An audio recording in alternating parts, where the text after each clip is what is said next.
तैयार किया गया था और बाबा के डायरेक्शन से ही ये चित्र तैयार किया गया था।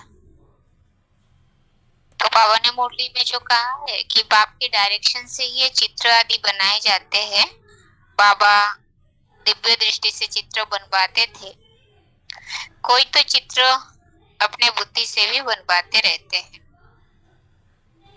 तो दिव्य दृष्टि से चित्र बनाने की बात, जो साक्षात्कार के आधार से चित्र तैयार किया है, उसके आधार से इस पॉइंट में दिव्य दृष्टि की बात आई, तो ये प्रूफ है।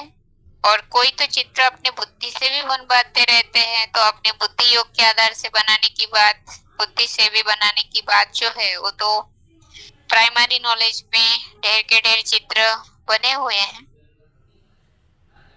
अब ये जो चित्र है, इस चित्र के लिए बाबा ने बताया कि चित्र सहित सारी लिखत होनी चाहिए और उस लिखत को निकालनी नहीं चाहिए, क्योंकि अगर लिखत निकाल देते हैं तो डैम्पफुल दिखाई पड़ते हैं, माना मूर्ख साबित हो जाते हैं। तो चित्र से लिखत भी नहीं हटाना चाहिए। और बाबा ने मुरली में ये भी बताया है कि बाबा ने 30 बाई 40 इंच वाले झाड़ त्रिमूर्ति बनवाई थी, वो लगाए देनी है। बाबा को चित्र का बहुत शौक है, क्योंकि हम बनाते हैं अर्थ से, बाकी सभी चित्र है अर्थ रहित। जैसे सच्ची गीता बनाई है, वैसे सच्चे चित्र भी बनाने हैं। तो बाबा ने इस पॉइंट में त्रिमूर्ति के सच्चे चित्र बनाने की बात बताई। अब त्रिमूर्ति के सच्चे चित्र बनाने का अर्थ क्या है? यानी जो चित्र अभी बने हुए हैं, छपे हुए हैं, उस चित्र को एक्यूरेट चित्र या सच्ची चित्र नहीं कहेंगे। तो बाबा ने इसके लिए पॉइंट बताए हैं कि दिव्य दृष्टि दाता तो वो है ना, नए नए चित्र बनवाते रहते। एक बार बनाया, फिर पॉइंट्स निकलते हैं तो करेक्ट करना पड़ता है। तो ये चित्र करेक्ट नहीं है, सच्चे नहीं है, उसका अर्थ यही है कि साक्षात्कार के आधार पर जब चित्र तैयार किया गया था, तो उस वक्त और बाबा ने जो आगे बताया कि नए नए पॉइंट्स जब निकलते रहते, तो उसके आधार से चित्र को बदलना चाहिए। अब ये चित्र जो है, इस चित्र के लिए बाबा ने बताया कि त्रिमूर्ति के चित्र, किसका चित्र होना चाहिए त्रिमूर्ति में? जो अनन्य बच्चे हैं उनका चित्र होना चाहिए। अब अनन्य का मतलब है, अनन्य अर्थात उन जैसा अन्य कोई सैंपल ना हो, उन जैसा कर्तव्य करके दिखाने वाला कोई और ना हो, तो वो है अनन्य।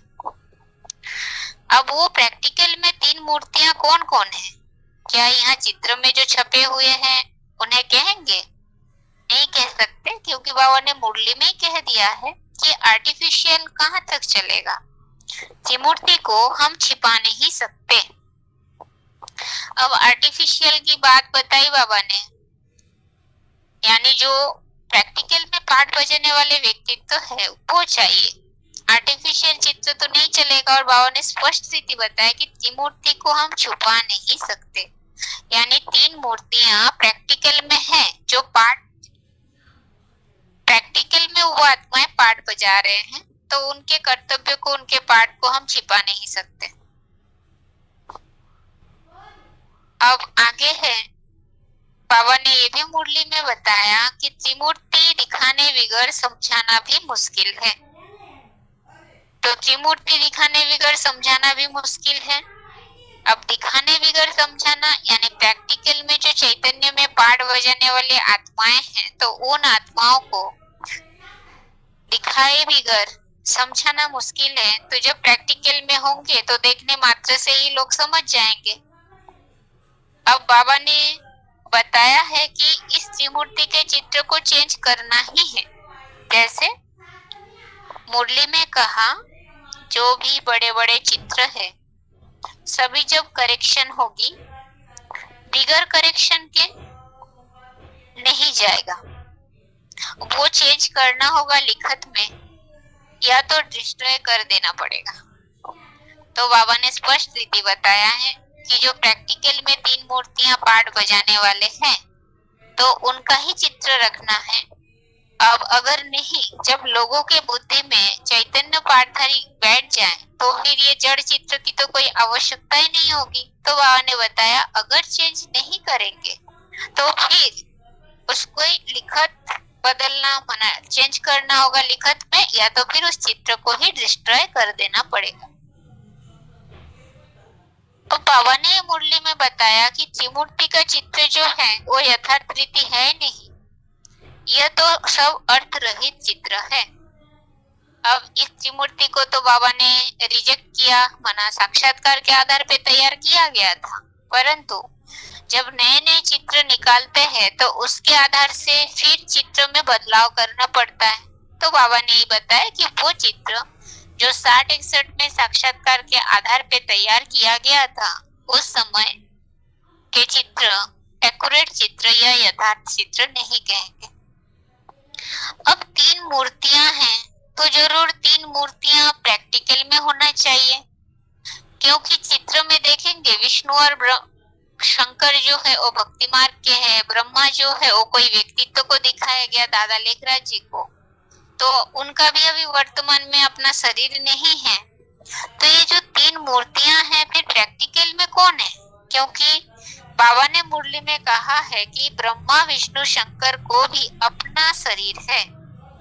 अब अपना शरीर है का मतलब क्या है, जैसे आपके हमारे शरीर है, हम चैतन्य में हैं, तन से माना शरीर के आधार से हम पाठ बजा रहे, तो इसी प्रकार ब्रह्मा विष्णु महेश त्रिदेव कहलाने वाले तो उनका भी वर्तमान समय प्रैक्टिकल में शरीरधारी है वो आत्माएं।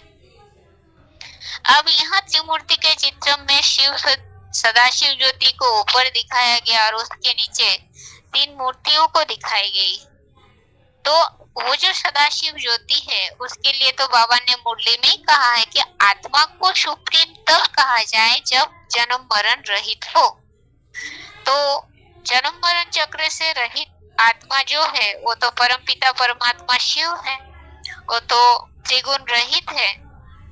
सृष्टि तो जो है वो गुण दशमयी है, परंतु वो शिव ज्योति साकार तन का आधार लेकर के इस सृष्टि पर कर्तव्य करते हैं।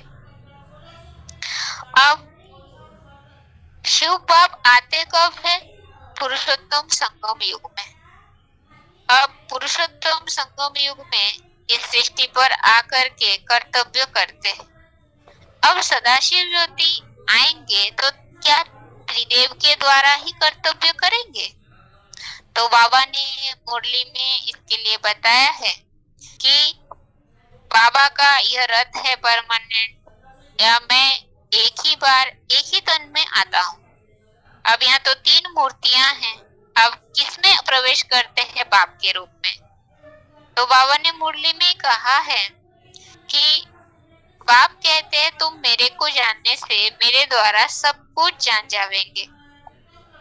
अब जैसे बीज हथेली पे होने पर बीज के आधार से पूरे वृक्ष का नॉलेज प्राप्त होता है, तो वैसे ही इस सृष्टि रूपी वृक्ष के जो बीज है उस बीज रूप आत्मा के बारे में जब जानकारी हमें प्राप्त हो जाती है तो उसके आधार से हम सब जान सकते हैं। सृष्टि के आदि मध्य अंत का जो राज है वो भी जान सकते हैं। अब ये जो 3 मूर्तियां हैं, अब शिव बाप इस आकाश सृष्टि पे आते हैं तो कहा जाता है कि जब 1936-37 में दादा लेखराज कृपालनी जी जो व्यक्तित्व है यहाँ चित्र में छपे हुए, उनको साक्षात्कार हुआ था। तो जब उनको साक्षात्कार हुआ तो ये मान लिया गया कि उस वक्त उनमें शिव बाप की प्रवेशता हुई। अब बात यह है कि बाबा ने मुरली में कहा है कि मैं वानप्रस्थी अवस्था में आता हूँ, तो वो जो समय रहा सन 36-37, तो सन 36-37 में ब्रह्मा बाबा की आयु 60 वर्ष नहीं बल्कि 50 वर्ष था। और ये बात ज्ञानामृत की पत्रिका जो है फरवरी 1986 में छपे हुए, तो इसमें ये बात आया है कि आखिर वो समय आ गया जब उन्हें सत्यता का बोध हुआ। सन 1936 में उनकी 50 साल की आयु थी। ये तो प्रूफ हुआ, तो वानप्रस्थी तो नहीं कहेंगे। अब बाबा को सिर्फ मना ब्रह्मा हुआ, दादा लेखराज जी को सिर्फ साक्षात्कार हुआ। अब साक्षात्कार के अर्थ को वो समझ नहीं पाए, और जिसे समझने के लिए गुरु किए, 12 गुरु उन्होंने लौकिक में किए थे, तो उस अर्थ को जानने के लिए गुरु के पास भटका, जिसके लिए बाबा ने मुरली में कहा कि बाबा खुद कहते हैं हमने 12 गुरु किए थे। गुरु करते करते हम पट आए पड़े हैं, टाइम वेस्ट हो गया है, यह भी ड्रामा में नोट। तो गुरु किए हैं और गुरुओं के पास भी भटके, वहां भी समाधान नहीं मिला। फिर बाबा ने काशी, बनारस में जो बड़े बड़े विद्वान पंडित आदि है उनके पास भी समाधान ढूंढने गए, वहां भी कोई समाधान नहीं मिला, निराशा ही हाथ लगा। तो बाबा ने मुरली में कहा है कि बाबा अनुभव अपना बतलाते हैं। शुरू में बनारस गए तो दीवारों पर गोले आदि निकालते रहते थे, समझ में कुछ भी नहीं आता था यह क्या है, क्योंकि यह तो जैसे बेबी बन गए, बेबी यानी बच्चा बुद्धि। तो दादा लेखराज जी सिर्फ साक्षात्कार किए, पर साक्षात्कार के अर्थ को समझ नहीं पाए। अब उस साक्षात्कार के अर्थ को समझने के लिए उन्होंने किसके पास पहुंचा? अपने भागीदार के पास पहुंचा। अब वो भागीदार है कौन? भागीदार वो है जो दादा लेखराज कृपालनी जी है। ये बड़े हीरे जवाहरात का विख्यात व्यापारी थे, और उनके व्यापार के ही आधा साझेदारी कहिए, भागीदारी कहिए, एक व्यक्तित्व थे जो सृष्टि के हीरो पाटधारी है। उनकी भी हीरे की दुकान रही, पर उनमें जो उनकी गुणवत्ता है, सच्चाई, सफाई, ईमानदारी, वफादारी और हीरे परखने की जो शक्ति, तो इन गुणों के कारण उस व्यक्तित्व को ब्रह्मा हुआ यानी लेखराज कृपालनी जी ने अपने दुकान में पार्टनर बना लिया। इसके लिए बाबा ने मुरली में कहा है कि सेल्समैन जब होशियार देखा जाता है तब उनको भागीदारी बनाया जाता है, ऐसे थोड़ी ही भागीदारी मिल जाती है। होशियार देख करके उन्हें भागीदारी बनाया। और एक पॉइंट बाबा ने ये भी बताया कि शाम होती थी और घूमने फिरने चले जाते थे। भागीदार थे, समझते थे पगार में इतना काम नहीं करेंगे, भागीदारी में काम अच्छा करेंगे, तो अपने को स्वतंत्र रख दिया। संस्कार ही ऐसे थे। अब बाबा ने ये बताया कि बाबा की बुद्धि में ये बात रही, भागीदार बनाएंगे तो काम अच्छा करेंगे, और ऐसे पगार दे करके काम करेंगे, करवाएंगे तो उतना अच्छा नहीं करेंगे, तो खुद को स्वतंत्र रख दिया और उन्हें भागीदार बनाया। अब ये जो सन 36-37 में रुद्र ज्ञान यज्ञ की शुरुआत, बाबा को साक्षात्कार हुए, जिसके कारण कहा जाता है कि इस रुद्र ज्ञान यज्ञ की शुरुआत सिंध हैदराबाद में ही सन 36-37 से शुरू हुआ। अब ये बात नहीं कह सकते कि सन 36-37 से सिंध हैदराबाद से ही शुरू हुआ, क्योंकि ज्ञान सूर्य बाप आकर के कर्तव्य करते हैं तो सूरज को तो पूर्व दिशा से उगते हुए दिखाते हैं ना।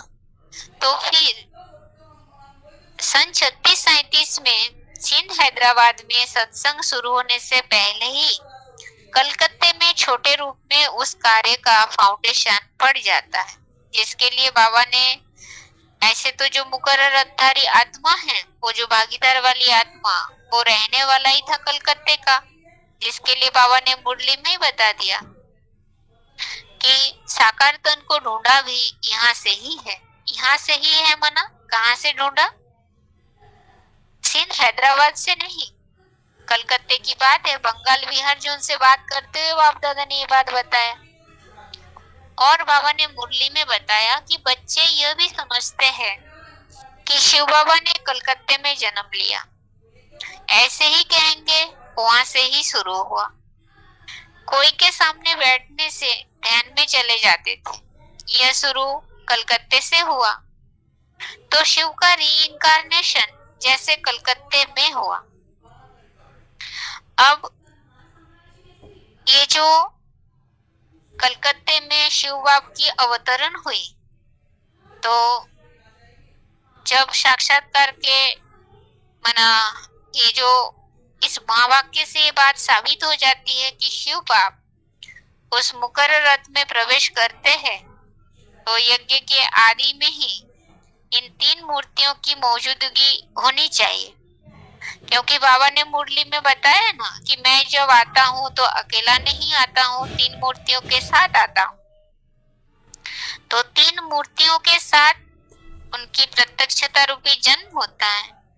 तो बाबा ने मुरली में कहा कि बाप को भी 3 मूर्तियों द्वारा कार्य कराना पड़ता है, इसलिए त्रिमूर्ति का विशेष गायन और पूजन है।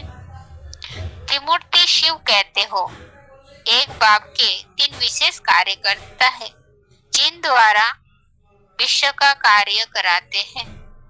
तो शिव बाप 3 मूर्तियों के द्वारा 3 कर्तव्य कराते। तो ये जो 3 मूर्तियां हैं, इसलिए इन 3 मूर्तियों का गायन यादगार बने हुए हैं। अब बाबा को ब्रह्मा बाबा ने साक्षात्कार के अर्थ को समझने के लिए कलकत्ता पहुंचे अपने भागीदार के पास। अब भागीदार के पास 2 माताएं भी मौजूद थी, जो एक माता उनके नजदीकी संबंधी की थी, बहन, और दूसरी और एक माता थी। अब ये दोनों माताएं उस हीरो पाटधारी के सहयोगी आत्माएं थी। अब ब्रह्मा बाबा तो मुरली में पहले ही बताया ना कि यह तो जैसे बेबी बन गए, तो ये तो बच्चा बुद्धि है।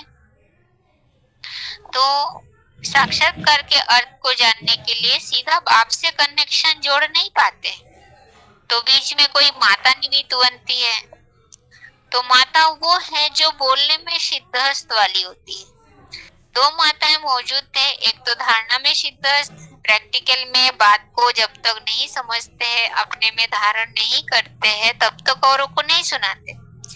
पर ब्रह्मा बाबा ने जो साक्षात्कार किया था, तो उस साक्षात्कार के अर्थ को समझने के लिए उन्होंने जो बोलने में सिद्धहस्त वाली माता है उन्हें बताते हैं। अब वो माता निमित्त बनती है भागीदार वाली आत्मा को बताने के लिए। अब जब भागीदार वाली आत्मा को साक्षात्कार के अर्थ बताते हैं, साक्षात्कार की बात बताते हैं, तो माता द्वारा सुनना सुनाना और साथ ही साथ भागीदार वाली आत्मा में शिव पिता प्रवेश करते हैं, तो समझने समझाने का कार्य करते हैं। यानी दोनों कार्य साथ साथ होते हैं, माता में भी और भागीदार में भी, जिसका उदाहरण देख सकते हैं। सृष्टि प्रक्रिया के लिए माता पिता दोनों की आवश्यकता होती है। और जैसे 2 दल वाली जो बीज होती है, जैसे मटर है, चना है, तो उसमें से जब अंकुर निकलते हैं तो वो दोनों दल को टच किए हुए होते हैं। तो यहाँ भी सृष्टि रचने की सवाल है। तो जब सृष्टि रची जाएगी तो फिर यहाँ भी दोनों सक्रिय रूप में होंगे।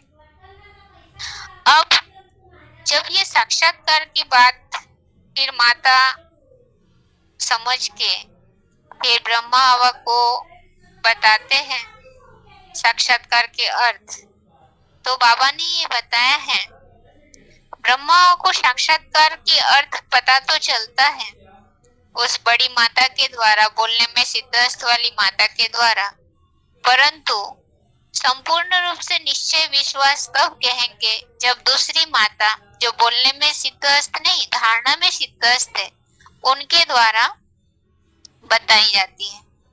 और वो भी साथ में बाद की बात है, ओम राधे मम्मा भी होते हैं साथ में, जिसके लिए बाबा ने मुरली में कहा है कि प्रजापिता ब्रह्मा द्वारा तुम बच्चों को अपना परिचय देता हूँ। ब्रह्मा को भी मिला, सरस्वती को भी मिला। तो ब्रह्मा को मिलना, सरस्वती को मिलना, यानी दोनों की अलौकिक जन्म साथ साथ हुआ, और वही आत्माएं फिर सतयुग में साथ साथ जन्म लेते हैं। अब बाबा को जब साक्षात्कार का अर्थ पता चल गया, तो उन्हें जो अपने हीरे जवाहरात का व्यापार जो कुछ भी है उन सब से वैराग आ जाता है। तो बाबा ने इसके लिए मुरली में कहा कि धन तो इस बाबा के पास बहुत था। अब जब देखा कि अलग से बादशाही मिलती है तो इस धन को क्या करेंगे, तो क्यों ना सब कुछ अलग के हवाले कर बादशाही ले गए। तो ब्राह्मण बच्चे ये अलफ और बे के क्लारिफिकेशन ये समझ लेते हैं कि अलफ ब्रह्मा आबा हो गए, बे भागीदार की बात समझ लेते हैं। पर बाबा ने तो कहा खड़ा डंडा अलफ है जो आदि से लेके अंत तक खड़े होते हैं, और बीच में ही शरीर छोड़ के चले गए तो बे है, बड़े डंडे हो गए। तो बाबा ने सब कुछ भागीदार को सौंप देते हैं और सिंध हैदराबाद में जाते हैं और जाके सत्संग शुरू कर देते हैं।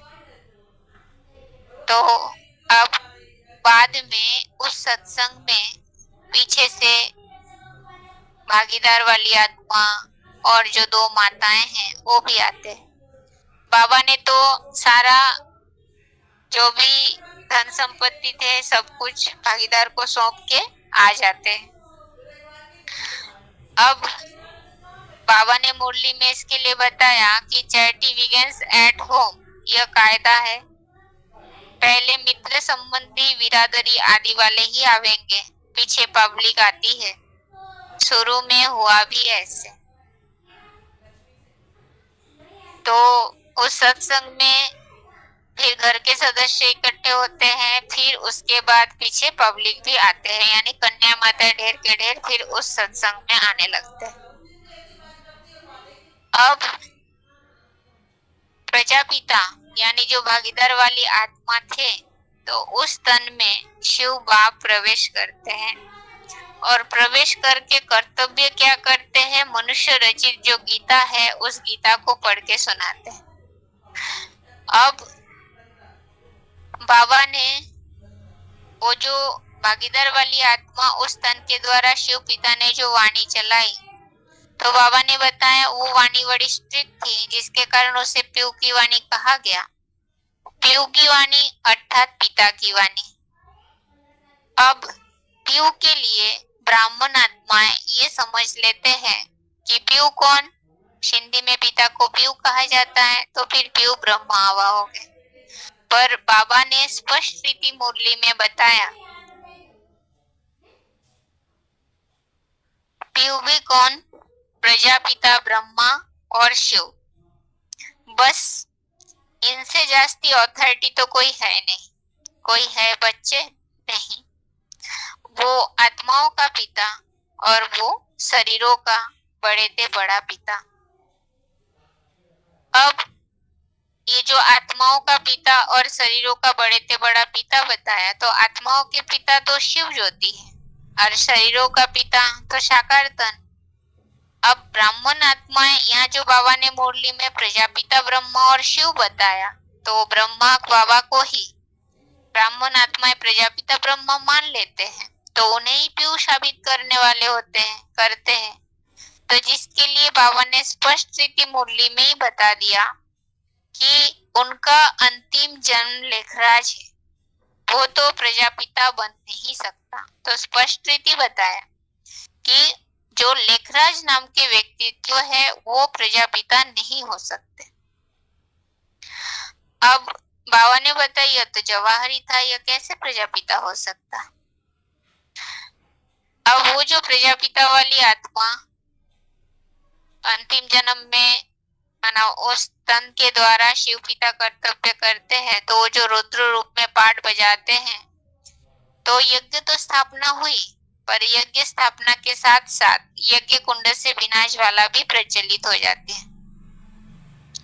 अब ये जो विनाश वाला प्रचलित हुई, तो बाबा ने बताया कि स्थापना के आदि समय तो सारी दुनिया एक तरफ और एक आत्मा दूसरी तरफ थी ना। तो बाप के पाठ को ना समझ पाने के कारण जो भी आत्माएं थे तो सब विरोधी बन जाते हैं।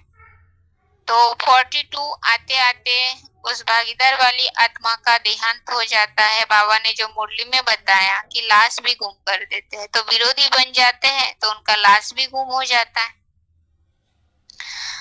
अब इसके बाद अब जब शिव पिता का कार्य तो संपन्न नहीं हुआ, अब जब बाहर से विघ्न पड़ता है, विरोध होता है, तो ब्रह्मा हवा सिंध हैदराबाद छोड़ के पहले ही कराची पहुंच जाते हैं।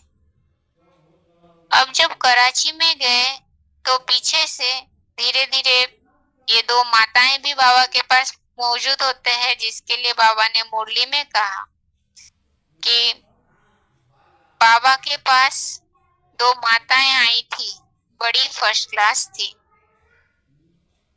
तो वो जो माताएं हैं, उस माताओं के द्वारा आगे फिर शिव पिता का कर्तव्य चलता है, जिसके लिए बाबा ने मुरली में कहा कि कराची से लेकर मुरली निकलती आई है।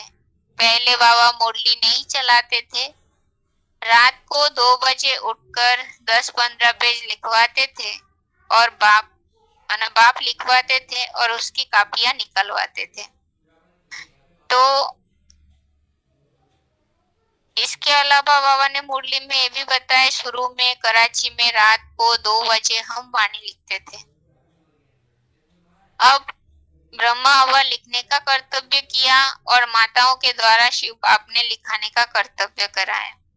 अब ये जो कार्य है ये कब तक चलता है, तो बाबा ने मुरली में इसके लिए बताया कि अच्छे अच्छे बच्चे 5-10 वर्ष अच्छा पाठ बजाते हैं, फिर हार खा लेते हैं। अब अच्छे अच्छे बच्चे 5-10 वर्ष रहकर अच्छा पाठ बजाते फिर हार खा लेते हैं। तो 5 साल जो बताया वो भागीदार वाली आत्मा के लिए बताया, और 10 वर्ष जो बताया है तो वो माताओं के लिए बताया, 1936-37 से 46-47 तक। अब माताओं के द्वारा 47 आने तक फिर ये आत्माएं भी शरीर छोड़ देते हैं। अब शिव पिता का कार्य फिर आगे किस तन के द्वारा होता है, ब्रह्मा के द्वारा, दादा लेखराज कृपालुनी जी के द्वारा। अब बाबा ने मुरली में बताया कि ब्रह्मा में शिव की प्रवेशता हुई तो कौन सी सन में हुई, 47-48। तो 47-48 में उनकी आयु जो है वो 60 वर्ष की हो जाती है। तो तब शिव पिता उस तन में प्रवेश करते हैं। अब शिव बाप उस तन में प्रवेश करते हैं, तो प्रवेश करके क्या कर्तव्य करते हैं, तो माँ के रूप में पाठ बजाते हैं। और उस तन में प्रवेश किया उसका प्रूफ क्या है, तो इसके लिए बाबा ने मुरली में कहा है कि मालूम कैसे पड़ता है कि इनमें बाप भगवान है, जब नॉलेज देते हैं। अब नॉलेज देने की बात है तो 47-48 से ही उस तन के द्वारा शिव पिता वाणी चलाना शुरू करते। अब ब्रह्मा बाबा के द्वारा शिव पिता माँ के रूप में पाठ बजाया, उसका प्रूफ पॉइंट तो यही है कि असल रियलिटी में यह ब्रह्मा माता है, परंतु तन पुरुष का है। तो माताओं के चार्ज में इनको कैसे रखा जाए, इसलिए फिर जगदम्बा को माना ओम राधे मम्मा को निमित्त बनाया गया। जगदम्बा निमित्त बनी हुई है।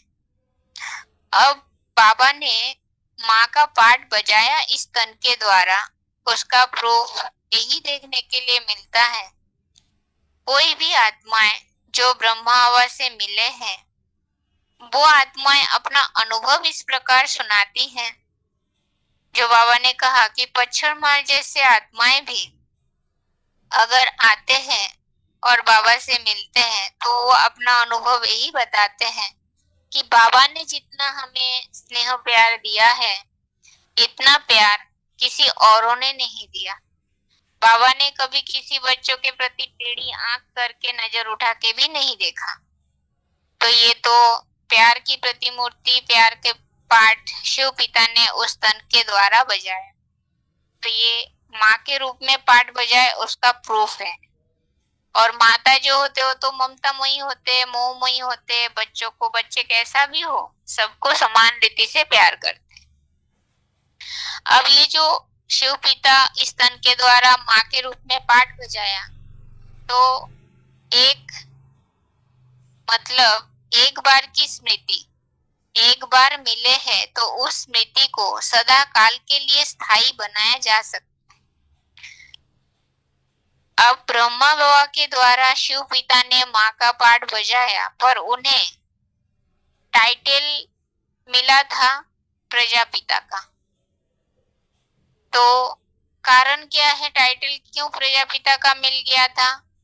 इसलिए मिल गया था कि जैसे लौकिक दुनिया में माता पिता के अवर्तमान में बड़ा भाई परिवार चलाते हैं तो पिता के समान होते हैं, पर पिता नहीं बन जाते। तो ब्रह्मा बाबा को सिर्फ टाइटल मिला प्रजापिता का, पर बाबा ने मुरली में ही बता दिया कि वो ब्रह्मा प्रजापिता नहीं है। ब्राह्मण बच्चे समझ लेते हैं ना, जो ब्रह्मा वही प्रजापिता है, पर क्या ऐसे है ब्रह्मा ही प्रजापिता है? नहीं। तो इसके लिए बाबा ने मुरली में बताया कि मुझे ब्रह्मा जरूर चाहिए, तो प्रजापिता ब्रह्मा भी चाहिए जिसमें प्रवेश करके आओ, नहीं तो कैसे आओ, ये रथ मेरा मुकर्रर है। और बाबा ने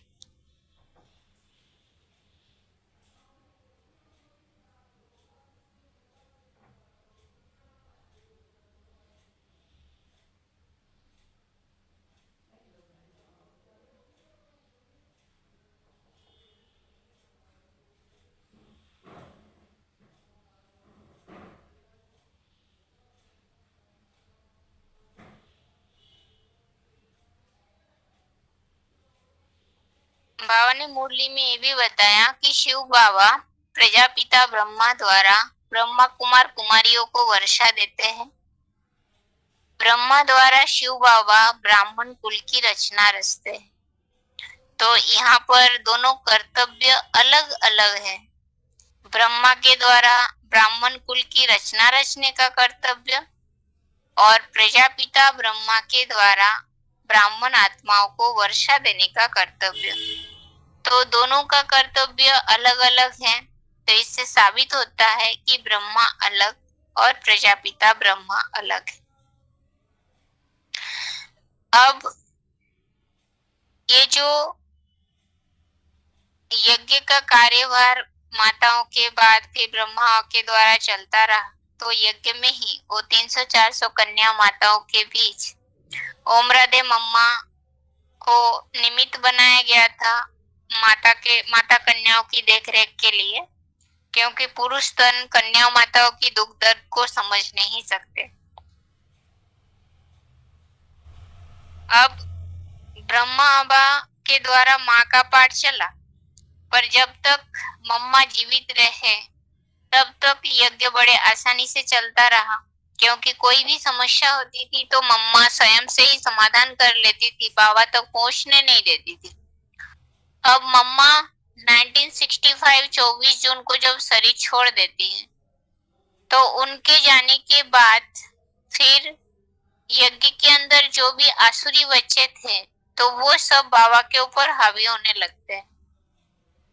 अब बाबा के ऊपर हावी होते हैं तो मम्मा तो स्ट्रिक्ट पाठधारी थी, पर बाबा तो लूज यानी बच्चों के स्नेह मोह ममता में थे।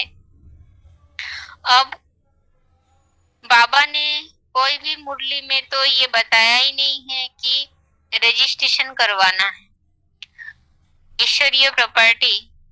अब बाबा को बताए बिना कुछ ब्राह्मण आत्माएं ऐसे निमित्त बन जाते हैं जो यज्ञ की सारी प्रॉपर्टी अपने नाम पर कर लेते हैं, वर्ल्ड रिन्यूअल ट्रस्ट बनाते हैं और जिसे रजिस्ट्रेशन भी करवाते हैं। अब बाबा को जब इस सत्यता का बोध हुआ तो बाबा सहन नहीं कर पाए और फिर उनका हार्ट फेल हो गया। बाबा ने तो मुरली में ही बताया है कि इस ज्ञान मार्ग में हार्ट फेल नहीं होना है, हार्ट फेल तभी होते हैं जब योग में कच्चे होते हैं। तो बाबा ने जब समझा कि बच्चों ने हमें धोखा दिया तो बाबा सहन नहीं कर पाए और 18 जनवरी 1969 शरीर उनका छूट जाता है, हार्ट फेल हो गया। अब ब्रह्मा बाबा भी चले गए, यज्ञ के आदि के व्यक्तित्व भी चले गए। अब फिर शिव पिता का कर्तव्य फिर कैसे संपन्न होगा, क्योंकि 1969 को तो अंत नहीं कहेंगे और बाबा ने तो बच्चों के साथ वायदा ही किया है कि साथ चलेंगे, साथ लेके माना साथ खाएंगे, साथ चलेंगे, साथों साथ में लेके जाने की भी बात है, निभाने की भी बात है। तो वो 69 को तो नहीं कहा जाएगा। अब 69 में बाबा के जाने के बाद ब्राह्मण परिवार में ब्राह्मण आत्माएं तो इस तरह से मान लेते हैं कि शिव पिता का कर्तव्य जो है वो गुलजार दीदी के द्वारा चलता है।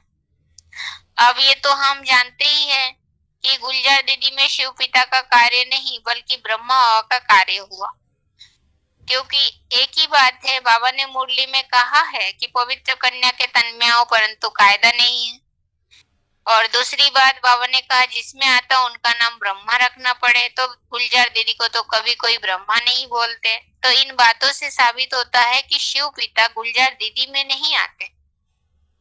अब फिर उनका कर्तव्य, फिर उनमें ब्रह्मा बाबा की सोल फिर क्यों प्रवेश करते? कारण वही है कि बच्चों को सुधारने के लिए बच्चे माँ के प्यार भरी पाठ से भी नहीं सुधरे तो फिर आराई लगाने का कर्तव्य करते हैं, चेतावनी देते हैं कि बच्चे सुधर जाओ।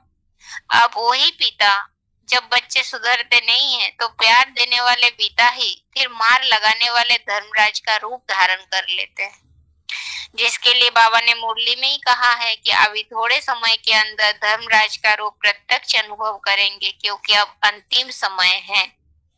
क्योंकि कहावत भी बनी हुई है ना, लातों का माना भूत जो है वो डंडे से ही भागता है और घी जो है वो सीधी उंगली से नहीं निकलती, जब उंगली टेढ़ी की जाती है तब घी आसानी से निकल आती है। तो वैसे ही जो अति का प्यार दिया वही आत्माएं निमित्त बनते हैं फिर मार लगाने के लिए। तो अब शिव पिता का कर्तव्य फिर किस तन के द्वारा चल रहा है? तो बाबा ने इशारा दिया कि ऐसे नहीं है कि बाप चला गया फिर आवेगा नहीं। करण करावन हार है ना, करता भी है तो कराता भी, करता भी है कराता भी है। तो करने का बात करना अर्थात किसके द्वारा करता है? ब्रह्मा बाबा के द्वारा करणहार के रूप में पाठ बजाया करता है। बच्चे कोई करे या ना करे, माता ने माना ब्रह्मा माँ स्वयं करके दिखाया और कराता भी है। तो बच्चों से करवाता है करावनहार के रूप में। तो ब्रह्मा बाबा के द्वारा करणहार का पाठ और जो यज्ञ के आदि वाले व्यक्तित्व थे तो फिर उनके द्वारा आगे फिर करावनहार का पाठ बजाते हैं।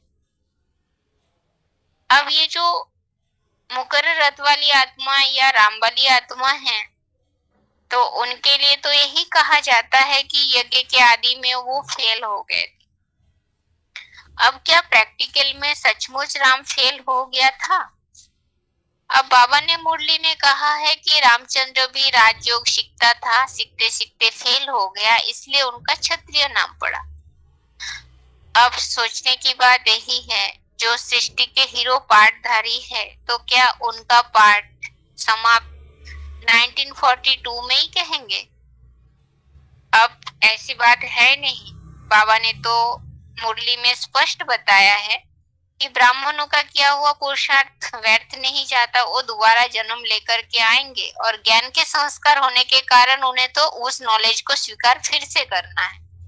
अब इसके लिए बाबा ने मुरली में स्पष्ट रीति बताया कि अभी रामचंद्र की पूजा करते हैं। अब पूजा करने वाले जो पुजारी है उनको भी तो ये पता नहीं कि राम की आत्मा है कहाँ। तो बाबा ने बताया ये तुम बच्चे ही समझते हो।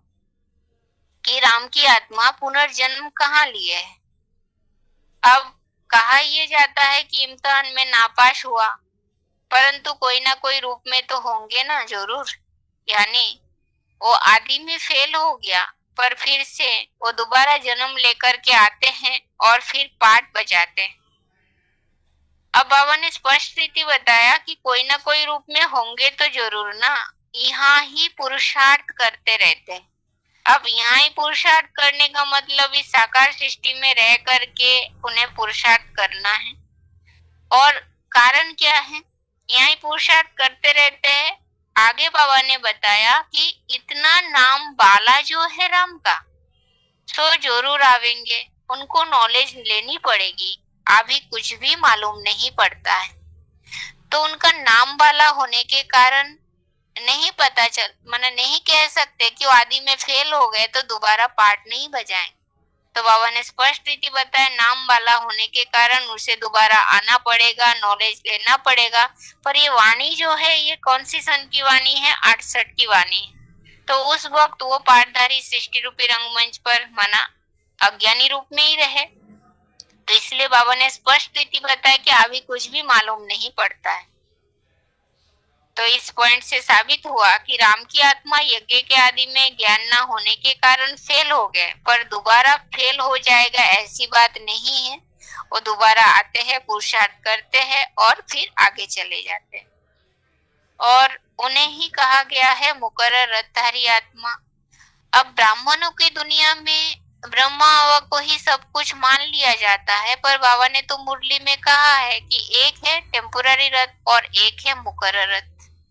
अब इसकी भी अंतर बाबा ने मुरली में बताया है कि एक तो जैसे मुकर्रर रथ के लिए बताया कि यह कायम, माना यह रथ कायम ही रहता है, अब बाकी का ठिकाना नहीं। यानी शिव पिता एक रथ का आधार लेते हैं मुकर्रर रथ के रूप में और उन्हीं की जिम्मेवारी गारंटी लेते हैं। अब ड्रामा अनुसार मुकर्रर वही है और इनको कहा जाता है भाग्यशाली रथ। तुम सबको तो भाग्यशाली नहीं कहेंगे, अब सबके लिए भाग्यशाली रथ नहीं है, तो मुकर्रर रथ जो है वो एक ही कहा जाता है, भाग्यशाली रथ एक ही कहा जाता है। तो ब्रह्मा हवा को तो भाग्यशाली रथ कहेंगे ही नहीं, क्योंकि बीच में ही शरीर छोड़ करके चले गए। अब बाबा ने मुरली में एक बात स्पष्ट रीति बताए हैं कि इसमें कौन है अपना और कौन है पराया, यानी कौन सा परमानेंट है और कौन सा टेम्पोररी है। तो बाबा ने इसके लिए बताया कि ब्रह्मा बोले ब्राह्मणों की वृद्धि तो यज्ञ समाप्ति तक होनी है, लेकिन साकारी सृष्टि में, साकारी रूप में मिलन मेला मनाने की जो विधि है, वो वृद्धि के साथ साथ परिवर्तन तो होना ही। अब लोन ली हुई वस्तु और अपनी वस्तु में अंतर तो होता ही है। अपनी वस्तु को जैसे चाहे वैसे कार्य में लगाया जा सकता है या लगाया जाता है। अब अपनी वस्तु और लोन ली हुई वस्तु, ये तो हम पहले ही समझे थे। ब्रह्मा हवा के तन को थोड़े समय के लिए शिव पिता ने लोन के रूप में उपयोग किया, टेम्पोररी रूप में उपयोग किया। अब अपनी वस्तु बताया तो मुकर्रर रथधारी आत्मा जिस तन के द्वारा पिता के रूप में कार्य भी करते हैं और संसार को सदगति, गति सदगति का वर्षा देने के लिए भी निमित्त बनते हैं। अब वही मुकर्रर रथ है, उस तन के द्वारा ही कर्तव्य करते हैं। अब वो जो मुकर्रर रथधारी आत्मा है वो है कौन? तो राम की आत्मा। तो जो बताया कि वो उनको नॉलेज लेना है, यहाँ ही पुरुषार्थ करना है, क्योंकि उनका नाम बाला बहुत ज्यादा है, तो जिसके कारण वो आत्मा दोबारा जन्म लेकर के आते हैं, पुरुषार्थ करते हैं और फिर ब्राह्मणों के दुनिया में पुनः आगमन उनका हो जाता है। अब ये आत्मा जो है, बाबा ने इसके लिए बताया है कि वो जन्म कहाँ से लेते हैं। यज्ञ में आ तो गए, यानी ज्ञान तो लिए, तो फिर ज्ञान लेना ही माना ब्राह्मणों का अलौकिक जन्म कहेंगे। अब उनका अलौकिक जन्म कहाँ से होता है, तो बाबा ने उसके लिए बताया कि अहमदाबाद को सबसे ज्यादा सर्विस करनी है, क्योंकि अहमदाबाद सभी सेंटर्स का बीज रूप है। बीज में शक्ति होती है, जो बाबा ने बताया खूब ललकार करो, जो गहरी नींद में सोए हुए भी जाग उठे। अब और भी स्थान में सेंटर रहा, पर कोई सेंटर को बीज रूप सेंटर नहीं कहा गया, सिर्फ अहमदाबाद के सेंटर को ही बीज क्यों कहा? क्योंकि सृष्टि वृक्ष के जो बीज है, उस बीज का अलौकिक जन्म उस अहमदाबाद की पाली सेवा केंद्र से ही होती है, और उस सेवा केंद्र से सोमनाथी आत्मा भी निकलती है। बाबा ने मुरली में ही कहा है कि सोमनाथ के साथ सोमनाथिनी भी होगी। तो सोमनाथ और सोमनाथिनी बनने वाली आत्मा, राम और सीता वाली आत्मा, उन दोनों का ही जन्म उस पाली सेवा केंद्र से हुआ है। अब ये जो आत्मा है, अब ज्ञान में कब आती है? अब दोनों आत्माएं, सोमनाथ और सोमनाथिनी बनने वाली आत्मा, सोमनाथिनी वाली आत्मा के लिए और सोमनाथ वाली आत्मा के लिए जिक्र आया इस प्रकार मुरली में कि आगे जो मरे थे फिर भी बड़े हो, कोई 20 कोई 25 वर्ष के हो गए होंगे, ज्ञान भी ले सकते हैं। अब ये वाणी है 67 की।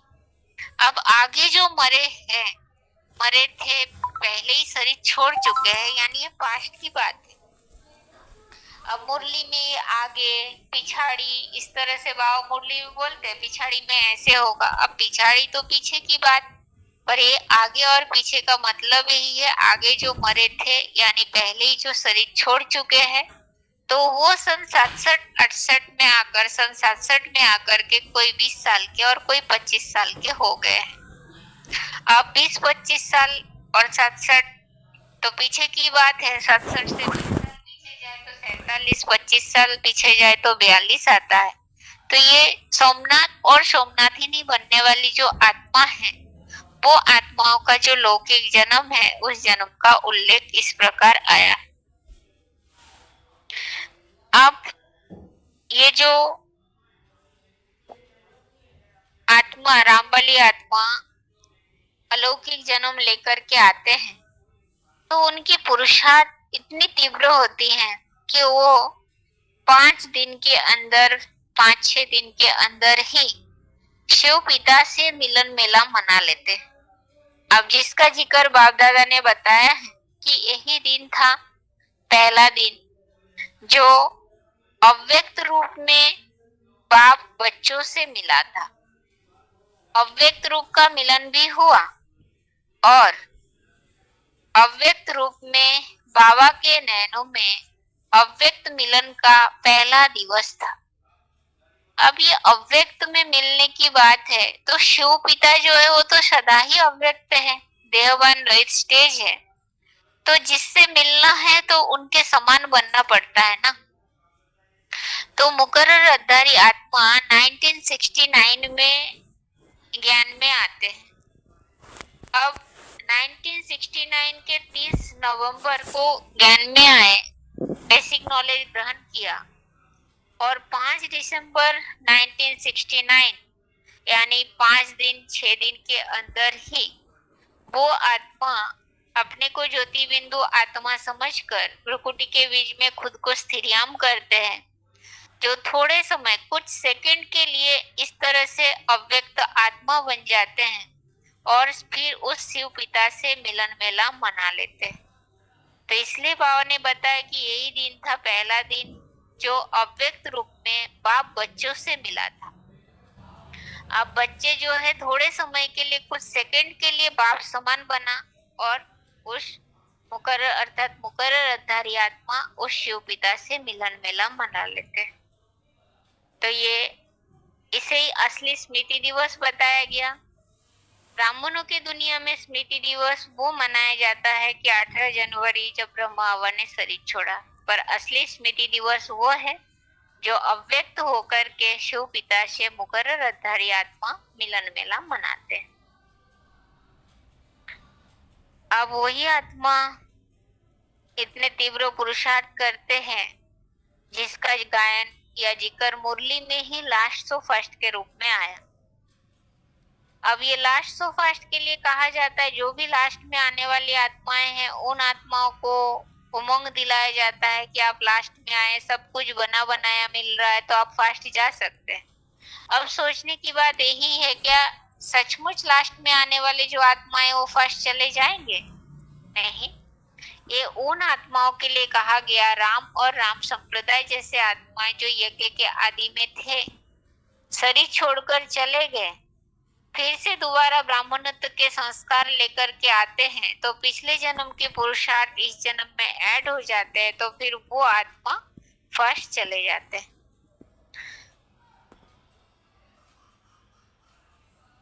अब आगे अगले दिन के क्लास में देखते हैं।